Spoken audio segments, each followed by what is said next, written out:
ಬೇಕು, ಬೇಕೇ ಬೇಕು. ಇವತ್ತು ಶಿರಾನಗರದಲ್ಲಿ ನಮ್ಮ ದರ್ಗಾ ಸರ್ಕಲ್ ಅಲ್ಲಿ ನಮ್ಮ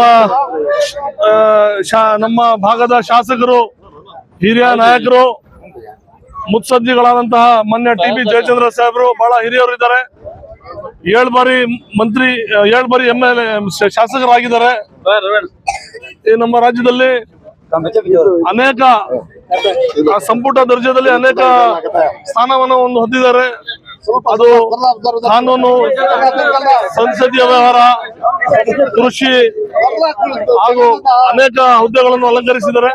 ಆಮೇಲೆ 40 ಪಬ್ಲಿಕ್ ಕಮಿಟಿ ಚೇರ್ಮನ್ ಆಗಿದ್ರು, ಬಹಳ ಅನುಭವಿಸಿದ್ರು. ಇವತ್ತು ಅವ್ರಿಗೂ ಸಹ ಸಂಪುಟದಲ್ಲಿ ಕೈ ಬಿಡಲಾಗಿದೆ.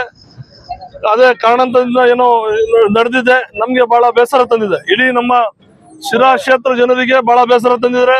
ಒಂದು ಒಳ್ಳೆ ಅನುಭವಸ್ಥರು, ಒಂದು ಒಳ್ಳೆ ರಾಜಕಾರಣರು, ಒಳ್ಳೆ ಅನುಭವ ಇದ್ದವರು ಈಗ ಫೆಬ್ರವರಿ 2ನೇ ತಾರೀಕಿಗೆ 50 ವರ್ಷ ಸತತ ಅವ್ರದ್ದು ಇದ್ದಿರುತ್ತೆ ರಾಜಕಾರಣದಲ್ಲಿ. ಅಂತ ಒಂದು ವ್ಯಕ್ತಿಗೆ ಕೈ ಬಿಡಲಾಗಿದೆ ಅಂತ ಬಹಳ ಬೇಸರ ಆಗಿದೆ. ನಾನು ಇವತ್ತು ಎಲ್ಲ ನಮ್ಮ ಅಲ್ಪಸಂಖ್ಯಾತರು, ಹಿಂದುಳಿದ ವರ್ಗದವರು, ದೀನ ದಲಿತರು ಎಲ್ಲರೂ ಸೇರಿ ಇವತ್ತು ಒಂದು ಪ್ರತಿಭಟನೆ ಮಾಡಿ ಮೊನ್ನೆ ಟಿ.ಬಿ. ಜಯಚಂದ್ರ ಸಾಹೇಬರಿಗೆ ಮಂತ್ರಿ ಸ್ಥಾನ ಕೊಡ್ಲಿ, ಅವ್ರಿಗೂ ಒಂದು ನಮ್ಮ ಕ್ಷೇತ್ರಕ್ಕೆ ಅಭಿವೃದ್ಧಿ ಆಗುತ್ತೆ. ಇಲ್ಲಿ 3000 ಎಕರೆ ಇಂಡಸ್ಟ್ರಿಯಲ್ ಏರಿಯಾ ಮಾಡಿದ್ದಾರೆ, ಅನೇಕ ರೀತಿಯಿಂದ ಡೆವಲಪ್ ಮಾಡಿದ್ದಾರೆ. 2500 ಕೋಟಿ ರೂಪಾಯಿ ಅನುದಾನ ತಗೊಂಡು ಬಹಳ ಅಚ್ಚುಕಟ್ಟಾಗಿ ಇದು ಅಭಿವೃದ್ಧಿಯನ್ನು ನೋಡಿದೀವಿ ನಾವೆಲ್ಲ ನಮ್ಮ ಶಿರಾ ಜನ. ಇನ್ನು ಮುಂದೆ ರಾಜ್ಯಕ್ಕೆ ಒಳ್ಳೇದಾಗುತ್ತೆ, ಬರೀ ಕ್ಷೇತ್ರಕ್ಕೆ ಸೀಮಿತ ಇಲ್ಲ, ಇಡೀ ರಾಜ್ಯಕ್ಕೆ ಒಳ್ಳೇದಾಗುತ್ತೆ. ದಯವಿಟ್ಟು ನಮ್ಮೆಲ್ಲರ ಮನವಿ, ಮೊನ್ನೆ ಟಿ.ಬಿ. ಜಯಚಂದ್ರ ಅವರಿಗೆ ಸಂಪುಟ ದರ್ಜೆಯಲ್ಲಿ ಉನ್ನತ ಸ್ಥಾನವನ್ನು ನೀಡಿ ನಮ್ಗೆಲ್ಲ ರಾಜ್ಯಕ್ಕೆ ಮತ್ತು ಕ್ಷೇತ್ರಕ್ಕೆ ಒಂದು ಒಳ್ಳೇದಾಗುತ್ತೆ ಅಂತ ಹೇಳ್ತಾ ನನ್ನ ಮಾತು ಮುಗಿಸ್ತೀನಿ. ಜೈ ಹಿಂದ್, ಜೈ ಕರ್ನಾಟಕ. ಏನ್ ಇವತ್ತಿನ ದಿವಸ ನಮ್ಮ ಶಿರಾ ಕ್ಷೇತ್ರದ ಶಾಸಕರಾದ ಸನ್ಮಾನ್ಯ ಶ್ರೀ ಟಿ.ಬಿ. ಜಯಚಂದ್ರ ಸಾಹೇಬ್ರಿಗೆ ಮಂತ್ರಿ ಸ್ಥಾನ ಕೊಟ್ಟಿಲ್ಲದಕ್ಕೆ ಪ್ರೊಟೆಸ್ಟ್ ಮಾಡ್ತಾ ಇದೀವಿ. ಅವರು 50 ವರ್ಷದ ಸುದೀರ್ಘ ರಾಜಕಾರಣಿ, ಈ ಹೌಸ್ಗೆನೆ ಸೀನಿಯರ್ ವ್ಯಕ್ತಿ, ಅವ್ರಿಗೇನೆ ಕಣಗಣಿಸ್ತಾ ಇದ್ದಾರೆ. ದಯವಿಟ್ಟು ಎಲ್ಲ ಈ ಕಾಂಗ್ರೆಸ್ ಪಕ್ಷ ಮತ್ತು ಹೈಕಮಾಂಡ್ಗೆ ನಾವು ಒಂದು ಎಚ್ಚರಿಕೆ ಕೊಡಕ್ಕೆ ಬಯಸ್ತೇನೆ.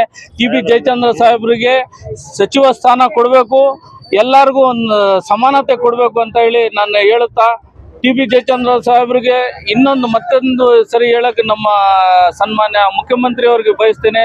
ಟಿ.ಬಿ. ಜಯಚಂದ್ರ ಸಾಹೇಬ್ರು ಶಿರಾ ಮತ್ತು ಪೂರ್ತಿ ಸ್ಟೇಟ್ಗೆ 3-4 ಸರಿ ಮಂತ್ರಿ ಆಗಿದ್ರು. ಬಹಳ ಕೆಲಸ ಮಾಡಿದ್ರೆ, ಇಡೀ ಸ್ಟೇಟ್ಗೆನೆ ಹೆಸರು ಮಾಡಿರೋಂಥ ವ್ಯಕ್ತಿ, ಸೀನಿಯರ್ ವ್ಯಕ್ತಿಗೆ ನೀವು ಕಡೆಗಣಿಸ್ತಾ ಇದ್ದೀರಾ. ದಯವಿಟ್ಟು ಟಿ.ಬಿ. ಜಯಚಂದ್ರ ಸಾಹೇಬ್ರಿಗೆ ಮಂತ್ರಿ ಕೊಡ್ಬೇಕಂತ ನಾವು ಪೂರ್ತಿ ನಮ್ಮ ಜನಾಂಗ ಪರವಾಗಿ ಮತ್ತು ಎಲ್ಲ ಶಿರಾ ಜನತೆ ಪರವಾಗಿ ನಾನು ಮನವಿ ಮಾಡ್ತೀನಿ. ಇವತ್ತು ನಾವಿಲ್ಲಿ ಸೇರಿರೋ ಉದ್ದೇಶ ಏನಂದ್ರೆ, ನಮ್ಮ ಹಿರಿಯ ರಾಜಕಾರಣಿಗಳಾದ ಮಾನ್ಯ ಟಿ.ಬಿ. ಜಯಚಂದ್ರ ಸಾಹೇಬ್ರಿಗೆ ಮಂತ್ರಿ ಸ್ಥಾನ ಕೊಡಿ ಅಂತ. ಇವತ್ತು ಜಯಚಂದ್ರ ಅವರು ಎಷ್ಟು ಕೊಡುಗೆಗಳನ್ನು ಕೊಟ್ಟಿದ್ದಾರೆ ಅಂದ್ರೆ ನಮ್ಮ ಶಿರಾಗೆ ಬಹಳ ಅಪಾರವಾದ ಕೊಡುಗೆಗಳು. ಈ ರಾಜ್ಯಕ್ಕೆ ಅವರು ಬಹಳ ಕೊಡುಗೆಗಳನ್ನು ಕೊಟ್ಟಿದ್ದಾರೆ. ಜಯಚಂದ್ರ ಅಂದ್ರೆ ನೀರು ಅಂದ್ರೆ ಜಯಚಂದ್ರ ಇವತ್ತು ನಮ್ಮ ಶಿರಾದಲ್ಲಿ ಹೇಮಾವತಿ ಬರೋಕ್ಕೆ ಹೇಮಾವತಿ ಹರಿಕಾರರಾದ ಜಯಚಂದ್ರ ಸಾಹೇಬ್ರೆ ಕಾರಣ. ಹಾಗಾಗಿ ನಾವು ಅವರು ದಿಲ್ಲಿ ಪ್ರತಿನಿಧಿಗಳಾಗಿದ್ದಾರೆ.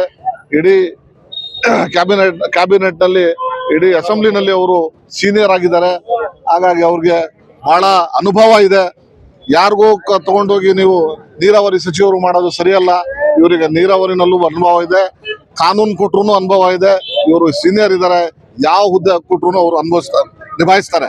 ಹಾಗಾಗಿ ನಾನು ಈ ಸರ್ಕಾರಕ್ಕೆ ಮಾನ್ಯ ಮುಖ್ಯಮಂತ್ರಿಗಳಾದ ಡಿ.ಕೆ. ಶಿವಕುಮಾರ್ ಅವ್ರಿಗೆ ಏನು ಒತ್ತಾಯ ಮಾಡಕ್ಕೆ ಇಷ್ಟಪಡ್ತೀನಿ ಅಂದ್ರೆ, ದಯವಿಟ್ಟು ನಮ್ಮ ಹಿರಿಯ ರಾಜಕಾರಣಿಗಳಾದ ಜಯಚಂದ್ರ ಸಾಹೇಬ್ರನ್ನ ಕ್ಯಾಬಿನೆಟ್ ನಲ್ಲಿ ತಗೊಬೇಕು, ಉನ್ನತ ಮಂತ್ರಿ ಸ್ಥಾನ ಕೊಡ್ಬೇಕಂತ ಈ ಮುಖಾಂತರ ನಿಮಗೆ ಕೇಳ್ಕೊಳ್ತಾ ಇದ್ದೀನಿ. ಜೈ ಹಿಂದ್, ಜೈ ಕರ್ನಾಟಕ. ಎಲ್ರಿಗೂ ನಮಸ್ತೆ. ಸತ್ಯಮೇವ ಜಯತೆ, ಜೈ ಭೀಮ್. ಈ ದಿನ ಈಗಾಗಲೇ ನೂತನವಾಗಿ ಡಿ.ಕೆ. ಶಿವಕುಮಾರ್ ಚೀಫ್ ಮಿನಿಸ್ಟರ್ ಆಗಿ ಪ್ರಮಾಣ ವಚನ ತಗೊಂಡಿದ್ದಾರೆ. ನಾವು ಶಿರಾ ವಿಧಾನಸಭಾ ಕ್ಷೇತ್ರದಿಂದ ನಮ್ಮ ಒಂದು ಹಕ್ಕನ್ನ ನಾವು ಅತ್ಯಂತ ಆಗ್ರಹಪೂರ್ವಕವಾಗಿ ಕೇಳ್ತಾ ಇದ್ದೇವೆ. ಸನ್ಮಾನ್ಯ ಶ್ರೀ ಗೌರವಾನ್ವಿತ ಟಿ.ಬಿ. ಜಯಚಂದ್ರ ಅವರು 12 ಚುನಾವಣೆಯನ್ನು ಎದುರಿಸಿದ್ದಾರೆ, 7 ಬಾರಿ ಗೆದ್ದಿದ್ದಾರೆ, ಸಾಕಷ್ಟು ಬಾರಿ ಮಂತ್ರಿಯಾಗಿ ಅನುಭವ ಇದೆ, 40 ಉಪಸಮಿತಿಗಳ ಚೇರ್ಮನ್ ಆಗಿ ಕೆಲಸ ಮಾಡಿದ್ದಾರೆ.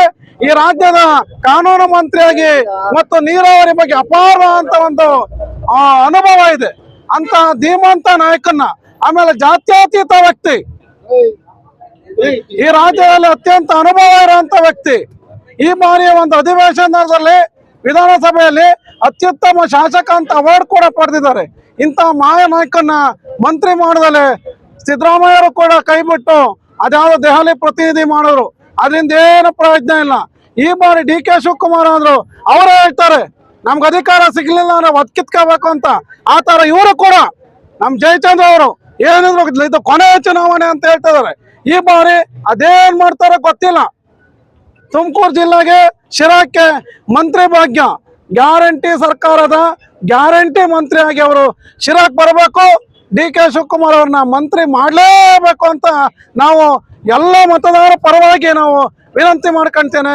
ಎಲ್ಲರಿಗೂ ನಮಸ್ಕಾರ. ಬಹುಶಃ ಜಯಚಂದ್ರ ಸಾಹೇಬ್ರು ಅವ್ರಿಗೆ ಎಷ್ಟೇ ನೋವಾಗ್ಲಿ, ಅವ್ರಿಗೆ ಎಷ್ಟೇ ಬೇಸರ ಮಾಡಿಸ್ಲಿ, ಯಾವತ್ತು ಪಕ್ಷದ ವಿರುದ್ಧವಾಗಿ ಯಾವತ್ತು ಬಹಿರಂಗವಾಗಿ ಅವರು ಮಾತಾಡಿಲ್ಲ. ದಯಮಾಡಿ ಇದನ್ನ ಕಾಂಗ್ರೆಸ್ ಹೈಕಮಾಂಡ್ ಅರ್ಥ ಮಾಡ್ಕೋಬೇಕು. DK ಶಿವಕುಮಾರ್ ಸಾಹೇಬ್ರು ಏನ್ ಸಾಮಾಜಿಕ ನ್ಯಾಯ ಅಂತ ಹೇಳ್ತಾರೆ, ಸಾಮಾಜಿಕ ನ್ಯಾಯದಲ್ಲಿ ನಾವು ಬೇರೆ ಕೇಳ್ತಾ ಇಲ್ಲ. ಅವರ ಸಮಾಜ ಏನಿದೆ, ಕುಂಚಿಟಿಗ ಕೋಟ ಅಂತ ಏನಿದೆ, ಆ ಕೋಟದಲ್ಲಿ ಯಾರು ಗೆದ್ದಿಲ್ಲ ಶಾಸಕರು ಆ ಕುಂಚಿಗಡ ಸಮಾಜದಲ್ಲಿ. ದಯಮಾಡಿ ಇದನ್ನ ಕಾಂಗ್ರೆಸ್ ಹೈಕಮಾಂಡ್ ಅರ್ಥ ಮಾಡ್ಕೊಂಡು, ಅವರು ಬಹಳ ಬುದ್ಧಿವಂತಿದ್ದಾರೆ. ಜಯಚಂದ್ರ ಸಾಹೇಬರು ಬಹಳ ಬುದ್ಧಿವಂತರಿದ್ದಾರೆ. ಅವ್ರ ಬುದ್ಧಿವಂತಿಕೆನ ಬಳಸ್ಕೊಂಡು, ಅನುಭವನ ಬಳಸ್ಕೊಂಡು, ಏನೀಗ 3 ವರ್ಷ ಕಳೆದೋಗಿದೆ, ಈ 3 ವರ್ಷದಲ್ಲಿ ಏನ್ ಸಾಧನೆ ಮಾಡಿದ್ದಾರೆ, ಇದಕ್ಕೆ ಇನ್ನು 10 ಪಟ್ಟು ಸಾಧನೆ 2 ವರ್ಷದಲ್ಲಿ ಮಾಡಿ ಜಯಚಂದ್ರ ಸಾಹೇಬರು ಅನುಭವ ಮತ್ತು ಬುದ್ಧಿವಂತಿಕೆನ ಬಳಸ್ಕೊಂಡು DK ಶಿವಕುಮಾರ್ ಸಾಹೇಬರು ಸರ್ಕಾರಕ್ಕೆ ಒಳ್ಳೆ ತಂದು 28ಕ್ಕೆ ಮತ್ತೆ ಕಾಂಗ್ರೆಸ್ ಬರತ್ತ ನಿಟ್ಟಿನಲ್ಲಿ ಕೆಲಸ ಮಾಡಬೇಕಾಗಿದೆ. ಸಾಮಾಜಿಕ ನ್ಯಾಯದಲ್ಲಿ ಅವ್ರಿಗೆ ಈಗ ಏನಿದೆ, ಈಗ ಅಲ್ಪಸಂಖ್ಯಾತರು ಜಮೀರ್ ಅಣ್ಣವರು ಅವರು ತುಂಬಾ ಅವರು ಇಡೀ ನಮ್ಮ ಸೌತ್ ಇಂಡಿಯಾಗೆ ಈಗ ಅವರೊಂಥರ ಇದಾಗಿದ್ದಾರೆ, ಪಬ್ಲಿಕ್ ಇದಾಗಿದ್ದಾರೆ, ಅವರು ಮಾಸ್ ಲೀಡರ್ ಆಗಿದ್ದಾರೆ. ಹಂಗೆ ನಮ್ ಜಯಚಂದ್ರ ಸಾಹೇಬರು ಅವರು 78 ಅಲ್ಲಿ MLA, ಅವ್ರು ಏನೇ ಇರ್ಬೋದು, ಅವ್ರ ಬುದ್ಧಿವಂತಿಕೆ ಬಹಳ ಬುದ್ಧಿವಂತರಿದ್ದಾರೆ, ಅದು ಸೀನಿಯರ್ ಇದ್ದಾರೆ. ಅದನ್ನ ಬಳಸ್ಕೊಂಡು ನೀವು ಒಳ್ಳೆ ಹೆಸರು ತಗೊಳ್ಳಿ ಸರ್ಕಾರಕ್ಕೆ. ನೀವು ಅದು ಬಿಟ್ಬಿಟ್ಟು ನೀವು ಬುದ್ಧಿವಂತರನ್ನ ಮಾಸ್ ಲೀಡರ್ಗಳನ್ನೆಲ್ಲ ಬಿಟ್ಟು ನೀವೇನು ಸಾಧನೆ ಮಾಡೋಕ್ಕಾಗಲ್ಲ. ಇದ್ರ ಪರಿಣಾಮ 28ಕ್ಕೆ ಆರಾಮಾಗಿ ಇದನ್ನ ಎದುರಿಸಲೇಬೇಕಾಗುತ್ತೆ ನೀವು. ಹಂಗಾಗಿ ಆ ಅವಕಾಶ ಕೊಡ್ದೇನೆ ದಯಮಾಡಿ ಸೀನಿಯರ್ಸ್ ಏನಿದ್ದಾರೆ ಅವ್ರಿಗೆಲ್ಲ ಅವಕಾಶ ಕೊಟ್ಟು ಅವ್ರಿಗೆ ಗೌರವವಾಗಿ ನಡೆಸ್ಕೊಂಡು ಸರ್ಕಾರ ನಡೆಸಬೇಕಾಗಿ DK ಶಿವಕುಮಾರ್ ಸಾಹೇಬರಿಗೆ ಸಮಸ್ತ ಶಿರಾ ತಾಲೂಕಿನ ಜನತೆ ಪರವಾಗಿ ಆಗ್ರಹ, ಮತದಾರರ ಆಗ್ರಹ.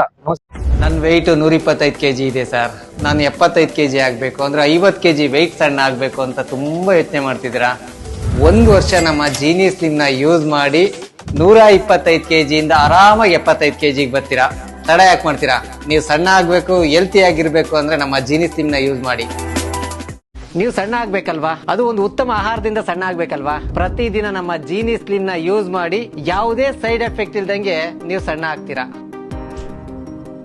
ಏನೇನೋ ಮಾಡಿದೆ, ಬೆಳಗ್ಗೆ ರಾತ್ರಿ ಎಲ್ಲ ವಾಕ್ ಮಾಡಿದೆ, ಬೆಳಗ್ಗೆ ರಾತ್ರಿ ಎಲ್ಲ ಮೆಡಿಸನ್ ತಗೊಂಡೆ, ಆದ್ರೂ ನನ್ನ ದೇಹದಲ್ಲಿರೋ ಸಕ್ಕರೆ ಹತೋಟಿಗೆ ಬರ್ತಿಲ್ಲ ಅಂದ್ರೆ ಯಾಕ್ರಿ ಯೋಚನೆ ಮಾಡ್ತೀರಾ? ಚೀನಿ ಶುಗರ್ ಆಮ್ಲನ 3 ತಿಂಗಳು ನಿರಂತರವಾಗಿ ತಗೊಳ್ಳಿ, ನಿಮ್ಮ ದೇಹದಲ್ಲಿರೋ ಸಕ್ಕರೆ ಖಂಡಿತವಾಗ್ಲೂ ಹತೋಟಿಗೆ ಬರುತ್ತೆ. ಆಮೇಲೆ ನಾನೇ ಬಂದು ನಿಮ್ಮನ್ನ ಭೇಟಿ ಮಾಡ್ತೀನಿ.